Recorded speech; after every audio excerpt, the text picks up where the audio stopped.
Spinal fluid analysis के बारे में हम लोग स्टार्ट करेंगे। ठीक है। तो इससे हम लोगों को ये मालूम चलेगा कि कौन सा क्या बोलते हैं, कौन सा हम लोगों का मेनिंजाइटिस है ऑन द बिहाफ ऑफ, जब हम लोग सेरेब्रो स्पाइनल फ्लूइड एनालिसिस करेंगे। ठीक है। तो हम लोग कुछ एनालाइज करने के लिए कुछ हम लोगों ने ये किया है, जैसे कि यहाँ पे हम लोगों का देख सकते हैं कि यहाँ पे क्या है, डब्ल्यू क्या है, डब्ल्यू। ठीक है। ये हो गया हम लोगों का डब्ल्यू। ठीक है। तो फिर हम लोग सेकेंड नंबर पे हम लोग क्या करते हैं, ग्लूकोज। फिर तीसरे नंबर पे हम लोग को क्या है, प्रोटीन। ठीक है, मिलीग्राम जो कि पर डीएल है, और ये मिलीग्राम पर डीएल है ग्लूकोज भी। और सेल्स हम लोग क्या है, सेल्स पर माइक्रोलीटर में हम लोग चेक करते हैं। तो सबसे पहले हम लोगों को नॉर्मल रेंज मालूम करना होगा कि सीएसएफ में नॉर्मल रेंज कितना होता है। ठीक है, नॉर्मल रेंज कितना होता है। जैसे कि जब नॉर्मल होता है तो हम लोगों का क्या होता है कि प्रोटीन कितना होता है, 40 to 70 रहता है। 40 to 70 मिलीग्राम पर डीएल रहता है। और प्रोटीन नॉर्मल कितना होना चाहिए, लेस देन 40 होना चाहिए। और डब्ल्यूबीसी काउंट कितना होना चाहिए, 0 to 5 सेल्स पर क्यूबिक लीटर होना चाहिए। तो अब हम लोग देखते हैं कि बैक्टीरियल मेनिनजाइटिस होगा तो क्या क्या बढ़ता है, क्या क्या नहीं। ठीक है। देखिए, बैक्टीरियल जब मेनिनजाइटिस हो रहा है तो उसमें क्या हो रहा है कि डब्ल्यूबीसी, वो भी कौन सा टाइप का, न्यूट्रोफिल। न्यूट्रोफिल इंक्रीज होगा। ठीक है, न्यूट्रोफिल इसमें बढ़ गया। कितना हो गया, more than 1000। ठीक है। और यहाँ पे भी देख सकते हैं कि प्रोटीन भी हम लोगों का बढ़ गया। ठीक है, more than 250 हो गया, जबकि कितना होना चाहिए, लेस देन 40 होना चाहिए। और यहाँ पे हम लोग देख सकते हैं कि ग्लूकोज जो है, जो कि 40 to 70 होना चाहिए, यहाँ पे ये लेस देन 40 हो गया। इसका मतलब ये कम हो रहा है। इसका मतलब क्या, हम लोग एज्यूम कर सकते हैं कि यहाँ पे जो बैक्टीरिया है वो ग्लूकोज को इंक्रीज मतलब कंज्यूम कर रहा है। ठीक है। और यहाँ पे हम लोग ये नहीं बोल सकते हैं कि जो प्रोटीन है वो लेस देन जो 250 है, उसमें ये होता है कि अटैकिंग, मतलब जब इम्यून सिस्टम एक्टिवेट होता है तो हम लोगों का क्या होता है कि बहुत सारे प्रोटीन्स इंक्रीज होते हैं। और यहाँ पे क्या है, ट्यूबर क्यूलोसिस मेनिनजाइटिस है। ठीक है, ट्यूबर क्यूलोसिस मेनिनजाइटिस में भी हम लोगों के क्या होता है, 5 से 1000 डब्ल्यूबीसी काउंट्स रहते हैं। ठीक है। और यहाँ पे ग्लूकोज क्या होता है, लेस देन 10 हो जाते हैं।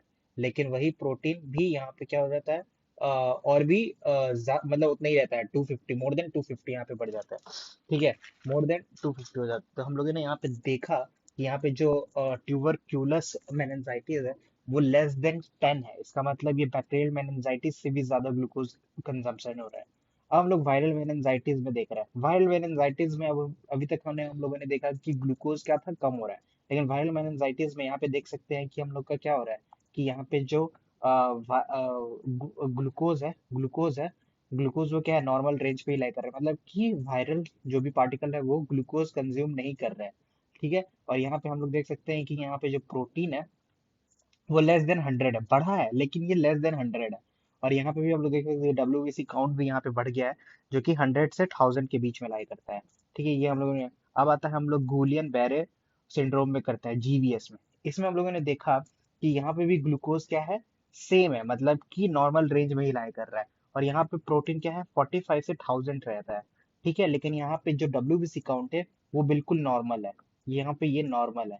ठीक है, यहाँ पे दो चीज नॉर्मल होता है, केवल क्या बढ़ता है, प्रोटीन बढ़ जाता है। यहाँ पे प्रोटीन केवल बढ़ जाता है। ठीक है। तो अब हम लोगों ने अब हम लोग इसके बारे में कुछ पॉइंट्स लिख सकते हैं। तो हम लोग देख सकते हैं। अब हम लोग देख सकते हैं कि यहाँ पे ये जीवीएस में प्रोटीन एलिवेट हो जाता है। इसमें क्या होता है कि डब्ल्यूबीसी और ग्लूको प्रोटीन बढ़ जाता है।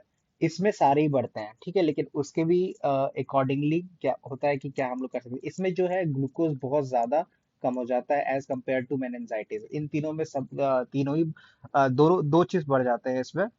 इसमें बढ़ेंगे हम लोगों के डब्ल्यूबीसी, इन दोनों में डब्ल्यूबीसी बढ़ जाएंगे। और क्या बढ़ जाएंगे, प्रोटीन्स बढ़ जाएंगे। ठीक है, इन दोनों में प्रोटीन्स बढ़ जाएंगे। लेकिन इन दोनों में ग्लूकोज क्या होगा, कम होगा। लेकिन जो ज्यादा कम होगा वो क्या है, ग्लूकोज कम होगा। ठीक है, दैट्स इट। तो हम लोगों ने देख लिया बैक्टीरियल मेनिनजाइटिस में क्या होता है कि दो चीज बढ़ेगा, डब्ल्यूबीसी और प्रोटीन बढ़ेगा, लेकिन ग्लूकोज कम हो जाएगा। लेकिन ट्यूबरकुलोसिस में भी वही है, इसमें डब्ल्यूबीसी और प्रोटीन बढ़ जाएगा, लेकिन ग्लूकोज बहुत ही ज्यादा कम हो जाएगा। वायरल मेनिनजाइटिस में हम लोगों ने देखा कि डब्ल्यूबीसी और प्रोटीन बढ़ रहे हैं, लेकिन ग्लूकोज है अनचेंज, एकदम नॉर्मल ड्राई में करेंगे। गुलियन बैरे सिंड्रोम में क्या होता है कि इसमें हम लोग डब्ल्यूबीसी और ग्लूकोज कम रहता है, मतलब नॉर्मल रहता है, लेकिन प्रोटीन बढ़ जाता है। That's it guys. ये था हम लोगों के sir bro spinal fluid analysis. That's it.